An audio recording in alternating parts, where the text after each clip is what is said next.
ಒಂದು ವಾಚ್ ಇಂಡಿಯಾದ history create ಮಾಡ್ತು, ಇನ್ನೊಂದು ವಾಚ್ ಇಂಡಿಯಾದ ಫ್ಯೂಚರ್ನೇ ಚೇಂಜ್ ಮಾಡ್ತು. ಒಂದು ಜನರೇಷನ್ಗೆ ಅಂದರೆ ಪ್ರೈಡ್, ಇನ್ನೊಂದು ಜನರೇಷನ್ಗೆ ಸ್ಟೈಲ್, ಸಕ್ಸಸ್ ಮತ್ತೆ ಟ್ರಸ್ಟ್. ಇದು ಸಿಂಪಲ್ ವಾಚ್ ಕಂಪ್ಯಾರಿಸನ್ ಅಲ್ಲ, ಇದು legacy versus innovation, government versus private, emotion versus evolution ನ ಸ್ಟೋರಿ.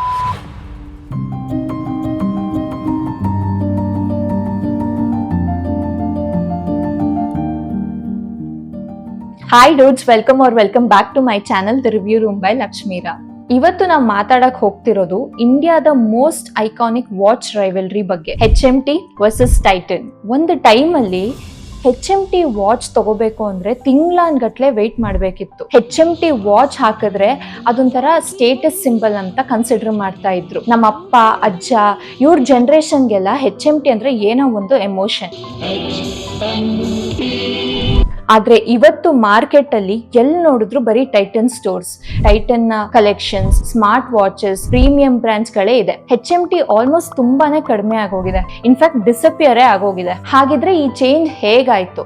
ಗೌರ್ಮೆಂಟ್ ಸಪೋರ್ಟ್ ಇದ್ರೂ ಕೂಡ HMT ಯಾಕೆ ಸರ್ವೈವ್ ಆಗಿಲ್ಲ? ಪ್ರೈವೇಟ್ ಕಂಪನಿಯಾದ ಟೈಟನ್ ಹೇಗೆ ಇಂಡಿಯನ್ ವಾಚ್ ಇಂಡಸ್ಟ್ರಿನ ಕಂಪ್ಲೀಟ್ಲಿ ಡಾಮಿನೇಟ್ ಮಾಡ್ತು?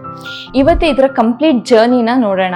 ಫ್ರಮ್ HMT ನ ಗೋಲ್ಡನ್ ಎರಾ ಟು ಟೈಟನ್ ನ ಮ್ಯಾಸಿವ್ ಸಕ್ಸಸ್ ಸ್ಟೋರಿವರೆಗೂ. ಸೊ ಇವಾಗ HMT ಬಗ್ಗೆ ತಿಳ್ಕೊಳ್ಳೋಣ. HMT ಅಂದ್ರೆ ಹಿಂದೂಸ್ತಾನ್ ಮಷೀನ್ ಟೂಲ್ಸ್. 1960 ನಲ್ಲಿ government of India HMT watch division ನ ಸ್ಟಾರ್ಟ್ ಮಾಡಿದ್ರು. ಜಪಾನ್ ನ ಸಿಟಿಸನ್ ವಾಚ್ ಕಂಪನಿ ಜೊತೆ ಕೊಲಾಬರೇಷನ್ ಮಾಡಿ ಈ ಒಂದು ಬ್ರ್ಯಾಂಡ್ ನ ಸ್ಟಾರ್ಟ್ ಮಾಡ್ತಾರೆ. ಆ ಟೈಮಲ್ಲಿ ವಾಚ್ ಪರ್ಚೇಸ್ ಮಾಡೋದು ಲಕ್ಸುರಿ ಆಗಿತ್ತು, ಯಾಕಂದ್ರೆ ಮೊಬೈಲ್ ಇರಲಿಲ್ಲ, ಸ್ಮಾರ್ಟ್ ವಾಚಸ್ ಇರಲಿಲ್ಲ. ಸೊ ಇಂಡಿಯನ್ಸ್ಗೆ ಟೈಮ್ ನೋಡಕ್ಕೆ ವ್ರಿಸ್ಟ್ ವಾಚ್ ಬೇಕೇ ಬೇಕು ಅನ್ನೋ ಒಂದು ಪೀರಿಯಡ್ ಅದು. ಆಗ HMT ಕಾಮನ್ ಮ್ಯಾನ್ ಗೆ ಅಫೋರ್ಡೆಬಲ್ ವಾಚಸ್ ನ ಕೊಡಕ್ಕೆ ಸ್ಟಾರ್ಟ್ ಮಾಡಿದ್ರು. Prime minister Jawaharlal Nehru HMT watch ನ ಲಾಂಚ್ ಮಾಡಿದ್ರು. 1970s ಮತ್ತೆ 1980s ಅಲ್ಲಿ HMT ಇಂಡಿಯಾದ ಲಾರ್ಜೆಸ್ಟ್ ವಾಚ್ ಮ್ಯಾನುಫ್ಯಾಕ್ಚರರ್ ಆಗಿದ್ರು. ಅವರ ಕಲೆಕ್ಷನ್ಸ್ ಆದ ಜನತಾ, ಪೈಲಟ್, ಕೋಹಿನೂರ್, ಸೋನಾ ಈ ವಾಚಸ್ ಗಳಿಗೆ ತುಂಬಾನೇ ವೇಟಿಂಗ್ ಪೀರಿಯಡ್ ಇರ್ತಿತ್ತು. ಇಮ್ಯಾಜಿನ್ ಮಾಡಿ, ಅಮೆಝಾನ್ ಇಲ್ಲ, ಬ್ಲಿಂಕಿಟ್ ಇಲ್ಲ, ಯಾವುದೇ ಕಾಮರ್ಸ್ ಇಲ್ಲದೆ ಇರೋಂತ ಟೈಮ್ ಅದು. ವಾಚಸ್ ನ ಪರ್ಚೇಸ್ ಮಾಡ್ಬೇಕು ಅಂದ್ರೆ ತಿಂಗಳಾನ್ಗಟ್ಲೆ ವೇಟ್ ಮಾಡಬೇಕಿತ್ತು. ಅಂಡ್ 1991 ನಲ್ಲಿ HMT ನಿಯರ್ಲಿ 7 ಮಿಲಿಯನ್ ವಾಚಸ್ ನ ಪ್ರೊಡ್ಯೂಸ್ ಮಾಡ್ತು. ಅಂಡ್ ಆ ಟೈಮ್ ಅಲ್ಲಿ ಡೊಮೆಸ್ಟಿಕ್ ಕಾಂಪಿಟೇಟರ್ಸ್ ಎಲ್ಲ ಕಂಬೈನ್ ಮಾಡಿದ್ರು ಕೂಡ HMT ಗೆ ಈಕ್ವಲ್ ಆಗಿಲ್ಲ. ಅದಕ್ಕೆ HMT ಬರೀ ವಾಚ್ ಅಲ್ಲ, ಇಂಡಿಯಾದ ಟೈಮ್ ಕೀಪರ್ ಆಗಿತ್ತು. ಇದು HMT ನ ಹಿಸ್ಟ್ರಿ. ಇವಾಗ ಟೈಟನ್ ಎಂಟ್ರಿ ಆಗುತ್ತೆ in 1980s. To be specific, in 1984 Tata group ಮತ್ತೆ Tamil Nadu industrial development corporation joint venture ಆಗಿ ಟೈಟನ್ ನ ಸ್ಟಾರ್ಟ್ ಮಾಡ್ತಾರೆ. ಟೈಟನ್ ಕಂಪ್ಲೀಟ್ಲಿ ಡಿಫ್ರೆಂಟ್ ಅಪ್ರೋಚ್ ನೇ ತಗೋತು. HMT ಮೆಕ್ಯಾನಿಕಲ್ ವಾಚಸ್ ಮೇಲೆ ಕಾನ್ಸಂಟ್ರೇಟ್ ಮಾಡ್ತಾರೆ, ಬಟ್ ಟೈಟನ್ ಕ್ವಾರ್ಟ್ಸ್ ಟೆಕ್ನಾಲಜಿನ ಯೂಸ್ ಮಾಡ್ತಾರೆ. ಅಂಡ್ ಇಂಡಿಯಾಗೆ for the very first time quartz ಟೆಕ್ನಾಲಜಿನ ಇಂಟ್ರೊಡ್ಯೂಸ್ ಮಾಡಿದ್ದು ಟೈಟನ್ ಅವರು. ಹಾಗಿದ್ರೆ ಈ ಕ್ವಾರ್ಟ್ಸ್ ಟೆಕ್ನಾಲಜಿ ಅಂದ್ರೆ ಏನು? ಕ್ವಾರ್ಟ್ಸ್ ಟೆಕ್ನಾಲಜಿ ಅಂದ್ರೆ ವಾಚ್ ನ ರನ್ ಮಾಡೋಕೆ ಬ್ಯಾಟರಿ ಜೊತೆಗೆ ಒಂದು ಕ್ವಾರ್ಟ್ಸ್ ಕ್ರಿಸ್ಟಲ್ ನ ಯೂಸ್ ಮಾಡೋದು. ಸಿಂಪಲ್ ಆಗಿ ಹೇಳ್ಬೇಕು ಅಂದ್ರೆ ಮೆಕ್ಯಾನಿಕಲ್ ವಾಚ್ ಅಲ್ಲಿ ಗೇರ್ಸ್ ಮತ್ತೆ ಸ್ಪ್ರಿಂಗ್ಸ್ ವಾಚ್ ಅನ್ನ ನಡೆಸುತ್ತೆ, ಆದ್ರೆ ಕ್ವಾರ್ಟ್ಸ್ ವಾಚ್ ಅಲ್ಲಿ ಬ್ಯಾಟರಿ ಕರೆಂಟು ಕ್ವಾರ್ಟ್ಸ್ ಕ್ರಿಸ್ಟಲ್ ಗೆ ಕನೆಕ್ಟ್ ಆಗುತ್ತೆ. ಆ ಕ್ರಿಸ್ಟಲ್ ತುಂಬಾ ಆಕ್ಯುರೇಟ್ ವೈಬ್ರೇಷನ್ ಕ್ರಿಯೇಟ್ ಮಾಡಿ ಆ ವೈಬ್ರೇಷನ್ ಇಂದ ಎಕ್ಸಾಕ್ಟ್ ಟೈಮ್ ಅನ್ನ ತೋರಿಸುತ್ತೆ. ಇದೇ ಕ್ವಾರ್ಟ್ಸ್ ಟೆಕ್ನಾಲಜಿ. ಸೊ ಟೈಟನ್ ಯಾಕೆ ಕ್ವಾರ್ಟ್ಸ್ ಟೆಕ್ನಾಲಜಿ ಯೂಸ್ ಮಾಡಿದ್ರು ಅಂದ್ರೆ, because it was more accurate, less maintenance, and ಇದರಿಂದ ಸ್ಲಿಮ್ ಡಿಸೈನ್ ನ ಕೂಡ ಕ್ರಿಯೇಟ್ ಮಾಡಬಹುದಾಗಿತ್ತು. And also for fashionable looks. ಈ ಎಲ್ಲ ಆಸ್ಪೆಕ್ಟ್ಸ್ ಇಂದ they adapted quartz technology. And Indian customers ಗೆ ಇದು ಕಂಪ್ಲೀಟ್ಲಿ ಹೊಸ ಎಕ್ಸ್ಪೀರಿಯನ್ಸ್ ಆಗಿತ್ತು. ಈಗ ಟೈಟನ್ ಆಡ್ಸ್ ಬಗ್ಗೆ ಮಾತಾಡೋಣ. ವಾಚ್ ಕಂಪನಿ ಅಂದ್ರೆ ಯೂಶಲಿ ನಿಮ್ಗೆ ಏನ್ ನೆನಪಿಗೆ ಬರುತ್ತೆ? ಅದ್ರ ಫೀಚರ್ಸ್, ಪ್ರೈಸ್, ಡಿಸೈನ್. ಆದ್ರೆ ಟೈಟನ್ ಬ್ರ್ಯಾಂಡ್ ಅವರು ವಾಚ್ ಮಾತ್ರ ಸೆಲ್ ಮಾಡ್ಲಿಲ್ಲ, ಅವರು ಎಮೋಷನ್ಸ್ ನ ಸೆಲ್ ಮಾಡಿದ್ರು. ವಾಚ್ ನ ಬರೀ ಪ್ರಾಡಕ್ಟ್ ಅಂತ ಮಾರ್ಕೆಟ್ ಗೆ ಮಾರೋ ಬದಲು ಲೈಫ್ ನ ಇಂಪಾರ್ಟೆಂಟ್ ಮೂಮೆಂಟ್ಸ್ ಗೆ ಕನೆಕ್ಟ್ ಮಾಡಿದ್ರು. Marriage, graduation, father's love, daughter's success, friendship, retirement, ಹೀಗೆ ಪ್ರತಿ ಎಮೋಷನ್ ಗೆ ಟೈಟನ್ ವಾಚ್ ಒಂದು ಸಿಂಬಲ್ ಆಗಿತ್ತು. ಟೈಟನ್ ಆಡ್ಸ್ ಸಕ್ಸಸ್ ಆಗಿದ್ದು ಅವರ ವಾಚ್ ನ ಹೀರೋ ಮಾಡಿ ಅಲ್ಲ, ಇನ್ಫ್ಯಾಕ್ಟ್ ಪೀಪಲ್ ನ ಹೀರೋ ಮಾಡಿ.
ಬೇರೆ ವಾಚು ಬರೀ ಬ್ರ್ಯಾಂಡ್ ಸ್ಪೆಸಿಫಿಕೇಶನ್ಸ್ ಬಗ್ಗೆ ಮಾತಾಡುತ್ತೆ, ಟೈಟನ್ ರಿಲೇಶನ್ಶಿಪ್ಸ್ ಬಗ್ಗೆ ಮಾತಾಡ್ತಾರೆ. ಅದಕ್ಕೆ ಕಸ್ಟಮರ್ಸು ಬರೀ ವಾಚ್ ನ ಮಾತ್ರ ಪರ್ಚೇಸ್ ಮಾಡ್ತಿರ್ಲಿಲ್ಲ, ಮೆಮೊರೀಸ್ ನ ಕೂಡ ಪರ್ಚೇಸ್ ಮಾಡ್ತಾ ಇದ್ರು.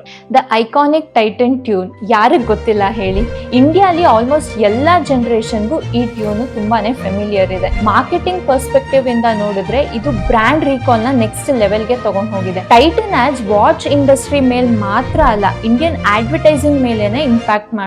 ಬ್ರ್ಯಾಂಡ್ಸ್ಗೆ ಒಂದು ಲೆಸನ್ ಕೊಟ್ರು, people don't always buy products, they buy feelings ಅಂತ. ಇವತ್ತು ನಾವು ನೋಡೋ emotional ads from jewellery brands to insurance company ಎಲ್ಲ ಸಮ್ಹೌ ಟೈಟನ್ ಅಪ್ರೋಚ್ ಇಂದಾನೆ ಇನ್ಸ್ಪೈರ್ ಆಗಿವೆ. Story first, product next and emotion is the strongest. Titan watch ಕ್ವಾಲಿಟಿಗೆ famous, ಆದ್ರೆ Titan brand legendary ಆಗಿದ್ದು ಅದರ ಎಮೋಷನಲಿ ಡ್ರಿವೆನ್ ಅಡ್ವರ್ಟೈಸಿಂಗ್ ಇಂದ. A watch can tell time, but Titan prove that a watch can also tell a story. And decades ಆದ್ರೂ ಕೂಡ Titan ads ಇನ್ನೂ Indians ಮನ್ಸಲ್ಲಿ special place ತಗೊಂಡಿದೆ. ಈಗ HMT ವರ್ಸಸ್ ಟೈಟನ್ ನ ಎಲಿಮೆಂಟ್ಸ್ ಕಂಪ್ಯಾರಿಸನ್ ಮಾಡೋಣ. First ಬಂದು ಲೆಗಸಿ. ಈ ಒಂದು ಲೆಗಸಿಯಲ್ಲಿ HMT ವಿತೌಟ್ ಡೌಟ್ ವಿನ್ನರ್. ಇಂಡಿಯಾದ first major watch manufacturer. Almost ಒಂದು ಎಂಟೈರ್ ಜನರೇಷನ್ HMT ವಾಚ್ ನ ಯೂಸ್ ಮಾಡಿದೆ. Titan came later. Legacy point ಅಲ್ಲಿ HMT ಗೆ ಕೊಡಬೇಕು ನಾವು, ಯಾಕಂದ್ರೆ ಆಗ್ಲೇ ಹೇಳ್ದಂಗೆ HMT 1960s ಅಲ್ಲಿ ಸ್ಟಾರ್ಟ್ ಆಯ್ತು ಅಂಡ್ ಇಂಡಿಯಾಗೆ ಫಸ್ಟ್ ವಾಚ್ ನ ಇಂಟ್ರೊಡ್ಯೂಸ್ ಮಾಡ್ತು. And tighten came litre in 1980s.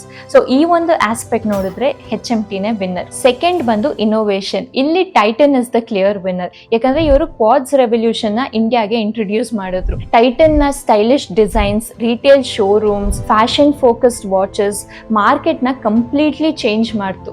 HMT quartz technology ಇದ್ರೂ ಕೂಡ ಮೆಕ್ಯಾನಿಕಲ್ ವಾಚಸ್ ಮೇಲೆ ಜಾಸ್ತಿ ಡಿಪೆಂಡ್ ಆಗಿತ್ತು ಅಂಡ್ ಮಾರ್ಕೆಟ್ ಚೇಂಜಸ್ಗೆ ಫಾಸ್ಟ್ ಆಗಿ ಅಡಾಪ್ಟ್ ಆಗ್ಲಿಲ್ಲ. ಹಾಗಾಗಿ ಇನೋವೇಷನ್ ಅಂತ ಬಂದಾಗ Titan wins. Third is emotional value. ಇದು ಸ್ವಲ್ಪ ಡಿಫಿಕಲ್ಟ್.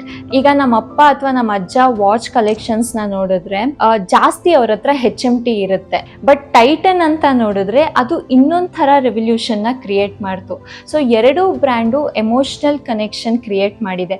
ಹಾಗಾಗಿ emotional value it's tie between two brands. Next is design. Clearly Titan is the winner. Honestly speaking, modern consumer perspective ಇಂದ ನೋಡಿದ್ರೆ Titan designs were much better. Like for example Raga, Edge, Nebula, Fastrack, Sonata. So they had unique and stylish collections. Different ಆಡಿಯನ್ಸ್ಗೆ different collections ಇತ್ತು. HMT designs classic ಆದ್ರೂ modern ಮಾರ್ಕೆಟ್ಗೆ ತುಂಬಾನೇ limited ಆಗಿದೆ. And next aspect is collectibility. ಇಲ್ಲಿ HMT win ಆಗುತ್ತೆ. Today vintage HMT, Janata, Pilot, ಕೋಹಿನೂರ್ಗೆ collectors demand ತುಂಬಾನೇ ಇದೆ. ವಾಚ್ ಎಂಥೂಸಿಯಾಸ್ಟ್ HMT ಮೆಕ್ಯಾನಿಕಲ್ ವಾಚಸ್ಗೆ ಸ್ಪೆಷಲ್ ರೆಸ್ಪೆಕ್ಟ್ ಕೊಡ್ತಾರೆ. ಹಾಗಾಗಿ ಕಲೆಕ್ಟಿಬಿಲಿಟಿ ಎಲಿಮೆಂಟ್ ನ ನೋಡಿದ್ರೆ HMT ವಿನ್. ಸೊ HMT ಯಾಕೆ ಫೇಲ್ ಆಯ್ತು ಅಂಡ್ ಇಂಪಾರ್ಟೆಂಟ್ ಕ್ವೆಶ್ಚನ್ ಏನಂದ್ರೆ HMT ಯಾಕೆ ಕ್ಲೋಸ್ ಆಯ್ತು? ದೇರ್ ಆರ್ ಸೆವೆರಲ್ ರೀಸನ್ಸ್ ಏನಪ್ಪಾ ಅಂದ್ರೆ, ರೀಸನ್ ನಂಬರ್ 1, ಮಾರ್ಕೆಟ್ ಕ್ವಾಡ್ಸ್ ಕಡೆ ಶಿಫ್ಟ್ ಆಯ್ತು, ವೆರಾಸ್ HMT ಇನ್ನು ಮೆಕ್ಯಾನಿಕಲ್ ವಾಚಸ್ ಮೇಲೆನೆ ಹೆವಿ ಫೋಕಸ್ ಮಾಡ್ತಾ ಇತ್ತು. ರೀಸನ್ ನಂಬರ್ 2, ಗೌರ್ಮೆಂಟ್ ಕಂಪನಿ ಆಗಿರೋದ್ರಿಂದ ಡಿಸಿಷನ್ಸ್ ತುಂಬಾನೇ ಸ್ಲೋ ಆಗ್ತಿತ್ತು, whereas private competitors fast innovation ಮಾಡ್ತಾ ಇದ್ರು. ರೀಸನ್ ನಂಬರ್ 3, 1990s ನ ಎಕನಾಮಿಕ್ ಲಿಬರಲೈಸೇಷನ್. ಇದರಿಂದ ಫಾರಿನ್ ಬ್ರ್ಯಾಂಡ್ಸ್ ಇಂಡಿಯಾಗೆ ಬಂದ್ವು, ಕಾಂಪಿಟೇಷನ್ ತುಂಬಾನೇ ಇನ್ಕ್ರೀಸ್ ಆಯ್ತು, ರೀಸನ್ ಲಾಸಸ್ ಇನ್ಕ್ರೀಸ್ ಆಯ್ತು. ಅಂಡ್ ಫೈನಲಿ 2016 ಅಲ್ಲಿ HMT watches officially shut down ಆಯ್ತು and one era ended. So is HMT still producing watches? No, not in the way that it used to be. Company ಇನ್ನು ಬೇರೆ divisions ಮೂಲಕ ಆಪರೇಷನ್ಸ್ನ continue ಮಾಡ್ತಿದೆ. ಇವತ್ತು ಮಾರ್ಕೆಟಲ್ಲಿ ಸಿಗ್ತಿರುವಂತಹ HMT ವಾಚಸ್ನ ಮೆಜಾರಿಟಿ ಸ್ಟಾಕ್ ಪ್ರೀವಿಯಸ್ಲಿ ಮ್ಯಾನುಫ್ಯಾಕ್ಚರ್ ಮಾಡಿದ ವಾಚಸ್ಸು ಅಥವಾ ರೀಫರ್ಬಿಶ್ಡ್ ಪೀಸಸ್ಸು ಅಥವಾ ಆಥರೈಸ್ಡ್ ಸೆಲ್ಲರ್ಸಿಂದ ರೀಸೇಲ್ ಆಗ್ತಿವೆ. ಹಾಗಾಗಿ HMT ಹೆಸರು ಇನ್ನೂ ಮಾರ್ಕೆಟಲ್ಲೇ ಇದೆ.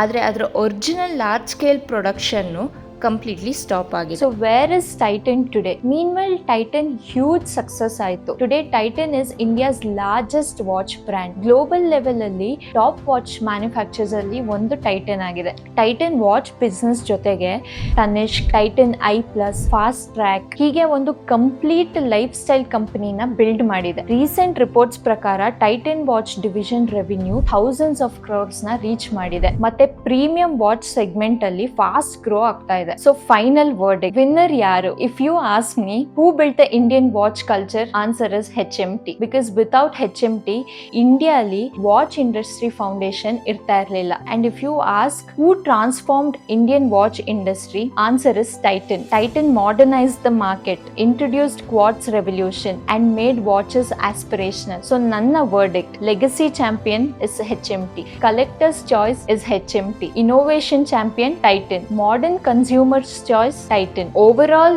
winner for today's market, it's tie. ಯಾಕಂದ್ರೆ HMT ನಾಸ್ಟಾಲಜಿಯ ಫೀಲಿಂಗ್ ಕೊಡುತ್ತೆ ಅಂಡ್ ಟೈಟನ್ ಅಚೀವ್ಮೆಂಟ್ ಮೆಮೊರೀಸ್ನ ಕೊಡುತ್ತೆ. ಸೊ ಯಾರು ಬೆಟರ್ ಅಂತ ಕೇಳಿದ್ರೆ answer depends on your perspective.